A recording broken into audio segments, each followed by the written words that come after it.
नमस्कार, मैं हूं आशुतोष और आप देख रहे हैं सत्यहिंदी.com। सत्यहिंदी.com के खास कार्यक्रम आशुतोष की बात में आपका स्वागत है। आज का कार्यक्रम शुरू करने के पहले मैं आपको एक चेतावनी दे दूं। जैसा अक्सर आप सिनेमा हॉलों में आप जाते हैं तो वहां पे फिल्म शुरू होने के पहले एक चेतावनी होती है। मैच बहुत दिलचस्प हो जाता है, जहां नतीजा किसी के पक्ष में जा सकता है, तो एक चेतावनी आती कहती कमजोर दिल वाले इस कार्यक्रम को ना देखें। तो आज मैं आपसे यही कहूंगा कि अगर आपका दिल कमजोर है, अगर आप थोड़ा बहुत भी परेशान हो जाते हैं, तो मेरा ये कार्यक्रम आज ना देखें। और इसके जो बात मैं कह रहा हूँ गंभीरता के साथ कह रहा हूँ, इसका कारण है। कारण यह है कि जो कोरोना की वजह से जो पूरी दुनिया में इस वक्त हंगामा मचा हुआ है, जो भयंकर तबाही की जो स्थिति पैदा हो रही है, जो लोगों की जानें जा रही हैं, करीब 1.5 लाख लोगों की जानें जा चुकी हैं।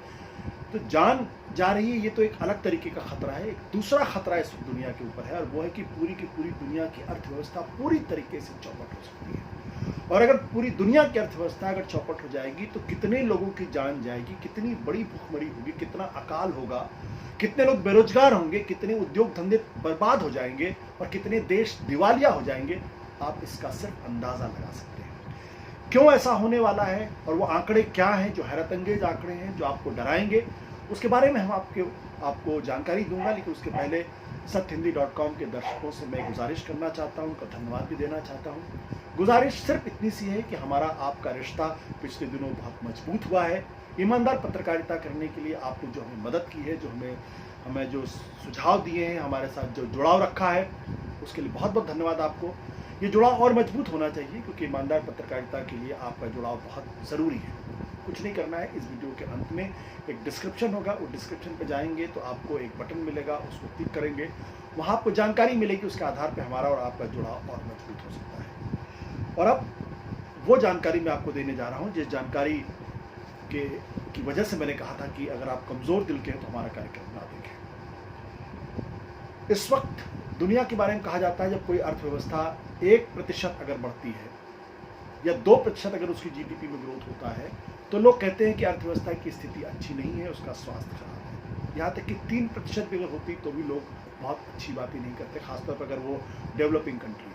आपको याद होगा पिछले दिनों भारत के बारे में कहा जा रहा था कि उसकी अर्थव्यवस्था की हालत कमज़ोर हो रही है, क्योंकि वो 8% पर ग्रो कर रही थी, धीरे धीरे फिर वो 5% पर आ गई, फिर 4.5 पे आ गई, और अब दुनिया कह रही है कि भारत की अर्थव्यवस्था कोरोना की वजह से 1.6% पर आकर रुक सकती है। ये जब कहा जा रहा है तो भारत के बारे में जो भारत के अर्थशास्त्री हैं वो कहते हैं कि भारत की स्थिति बहुत खराब हो सकती है। लेकिन जो आंकड़े मैं अब आपको देने जा रहा हूँ पूरी दुनिया के, वो तो और भी भयानक है। जो इंटरनेशनल मॉनिटरिंग फंड है, जिनका कहना यह है कि दुनिया की पूरी अर्थव्यवस्था वो 3% सिकुड़ जाएगी, यानी बजाय ग्रो करने के अर्थव्यवस्था पीछे चली जाएगी, नेगेटिव हो जाएगी। 3% अर्थव्यवस्था में गिरावट की बात की जा रही है। और जो दुनिया के जो बड़े देश हैं, खासकर अमेरिका और यूरोप, अगर उसका मैं आंकड़ा दूं तो आपको दहशत होगी। अमेरिका के बारे में कहा जा रहा है कि उनकी अर्थव्यवस्था 5.9% की श्रिंकेज आएगी, यानी 5.9% अमेरिका की अवस्था नेगेटिव में जाएगी। यूरोप के बारे में कहा जा रहा है कि पूरा यूरोप औसतन 7.5% उसकी अर्थव्यवस्था श्रिंक कर जाएगी, यानी उनमें गिरावट आएगी। इटली, जहां कोरोना की हालत सबसे खराब बताई जा रही थी, वहां 9.1% उसकी अर्थव्यवस्था में श्रिंकेज आएगा। Spain 8%, Germany 7%, France 7.2%। और ये स्थिति है, यानी ये सारी के सारी अर्थव्यवस्थाएं जो उसको दुनिया की अर्थव्यवस्था का इंजन कहा जाता है, वो नेगेटिव में नहीं बल्कि भयानक नेगेटिव में जा रही है। यानी अर्थव्यवस्था बजाय ग्रो करने के अर्थव्यवस्था सिकुड़ रही हैं, और कोरोना की वजह से और सिकुड़ेंगी। ये जो तस्वीर हमने आपको दी है, अगर यही आकलन अगर सही बैठा तो America, Europe, Italy, Spain, Germany, France, इनमें से कौन सा देश दिवालिया होगा और कितने करोड़ लोग यहाँ बेरोजगार होंगे, इसका आप सिर्फ अंदाजा लगा सकते हैं। जहाँ तक चीन और भारत के बारे में कहा जा रहा है, भारत के बारे में अभी ये अंदाज लगाया जा रहा है कि भारत की अर्थव्यवस्था शायद नेगेटिव में ना जाए। हालांकि जो रेटिंग एजेंसीज हैं उन्होंने भारत की अर्थव्यवस्था के बारे में बहुत ही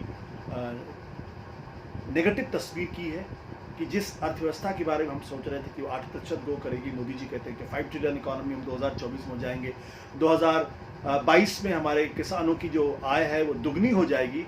अब कहा जा रहा है कि 1.6% तक हमारी अर्थव्यवस्था नीचे गिर सकती है, यानी जो हमारा ग्रोथ जो है वो 1.5% पर आकर 1.6% पर रुक सकता है, या और नीचे भी जा सकती है, ऐसा कुछ लोग कहते हैं। ये गोल्डमैन सैक्स के आंकड़े हैं। चीन के बारे में कहा जा रहा है कि उनकी अर्थव्यवस्था 1.2 पर आकर रुक सकती है। ये वो अर्थव्यवस्था है जो पिछले 30 सालों से कभी भी 7-8% से नीचे नहीं आई थी।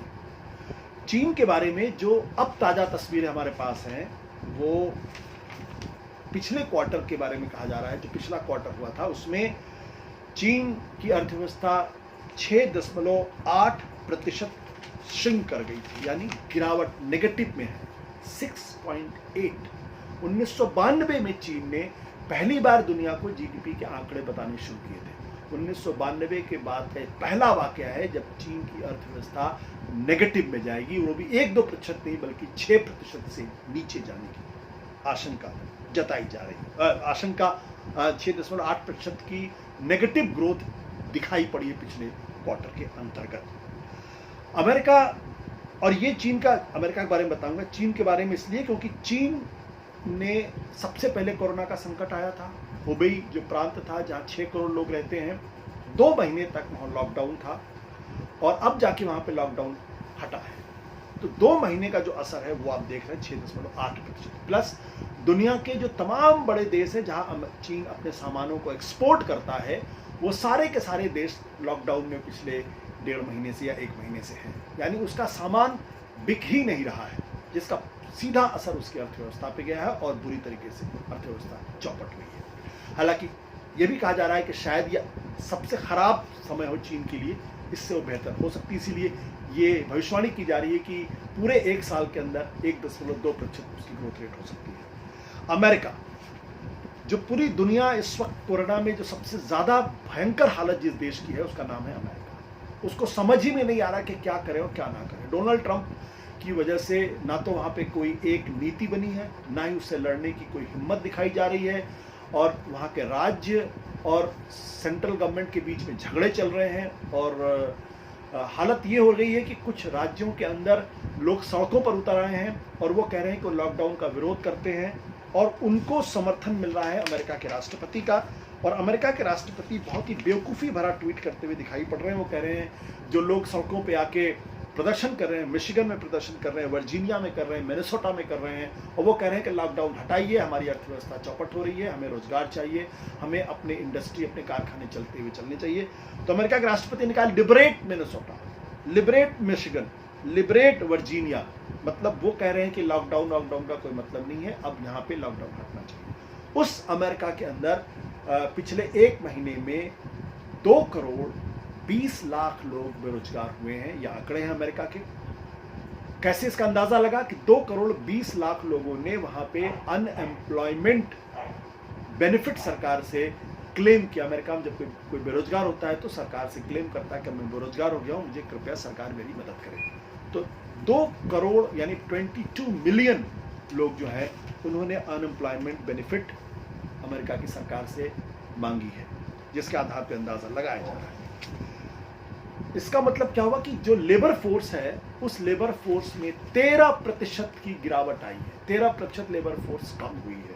13% लेबर फोर्स जो कम हुई है वो 1982 में सबसे कम पिछले सालों में लेबर फोर्स कम हुई थी। सिर्फ 27 लाख लोगों ने अनएम्प्लॉयमेंट बेनिफिट क्लेम किया था, जो पूरी लेबर फोर्स का 2.4% था। अब ये 2.4% का आंकड़ा बढ़ के चला गया है 13% पे, और 27 लाख की जगह अब हो गया है 2.20 करोड़। ये 2 मैंने आपको जानकारियां दी, यानी अमेरिका पूरी तरीके से तबाही के कगार पे है, चीन की हालत बहुत बुरी है, 6.8% है, बाकी देशों के बारे में हमने आपको जानकारी दी। अब आपके मन में एक सवाल खड़ा हो रहा होगा कि भाई कोरोना का ये संकट है, कुछ देशों में कोरोना का संकट ख़त्म भी हुआ है। तो मैं आपको बता दूं, अगर आप इस मुगालते में हैं कि लॉकडाउन लगाने मात्र से अगर कोरोना का संकट ख़त्म हो जाएगा, या एक बार अगर कोरोना के मरीजों की संख्या में कमी आनी शुरू हो जाएगी, तो आप संतोष भाव से बैठ सकते हैं। बिल्कुल आप किसी गलतफहमी का शिकार हैं। कोरोना से सिर्फ एक समय निपटा जा सकता है, जब कोरोना का वैक्सीन या उसकी दवा तैयार हो जाए। अगर वैक्सीन या दवा तैयार नहीं होती है तो यकीन मान लीजिए आप कभी भी कोरोना के संकट से निपट नहीं सकते हैं। अभी कुछ दिनों पहले तक सिंगापुर के बारे में कहा जाता था कि वहाँ उन्होंने कोरोना पर विजय प्राप्त कर ली है, वहाँ पे मरीजों की संख्या पूरी तरीके से घट गई और वहाँ ग्रोथ नहीं हो रही थी। अभी अचानक पिछले एक हफ्ते के अंदर जो डेटा सिंगापुर से आ रहा है, वहाँ पे पिछले एक हफ्ते में 5,992 नए केसेस आए हैं और पिछले 24 घंटों में वहाँ 942 नए केसेस आए हैं। यानी सिंगापुर जिसके बारे में कहा जाता था वो कोरोना मुक्त हो गया है, अब वहाँ कोरोना पर एक नए सिरे का हमला शुरू हुआ है। और यही एक्सपर्ट कह रहे थे कि कोरोना का दोबारा अगर हमला हुआ है, दोबारा अगर इन्फेक्शन शुरू हुआ, second wave of corona attack अगर शुरू हुआ तो पहले से ज़्यादा खतरनाक होगा। तो सिंगापुर के बारे में जहाँ पूरी दुनिया खुश हो रही थी कि उसने कोरोना पर विजय प्राप्त कर ली है, वहाँ का आंकड़ा ये है। जापान के बारे में भी कहा जा रहा था कि वहाँ के कोरोना की स्थिति अंडर कंट्रोल आ गई है।